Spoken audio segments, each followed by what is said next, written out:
తెల్లగా నొప్పిగా ఉంది, ఏదైనా మంచి టాబ్లెట్ ఏంటి అన్న? హలో టాబ్లెట్ ఖాళీ. ఈ టాబ్లెట్ వేసుకున్నా నీ తల నొప్పి పోతుంది.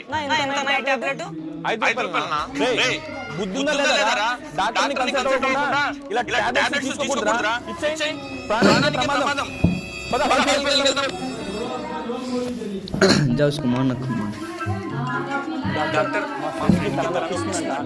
ఏదైనా మంచి టాబ్లెట్ రాసేయండి డాక్టర్. తలనొప్పి టాబ్లెట్ ఇప్పుడే రాస్తాను, తీసుకోండి. మీద 500 రూపాయలు అయింది.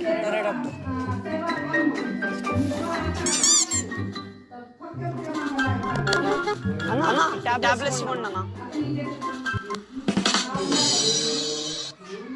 అదేంటన్నా నేను కూడా ఇదే టాబ్లెట్ కదా ఇచ్చింది.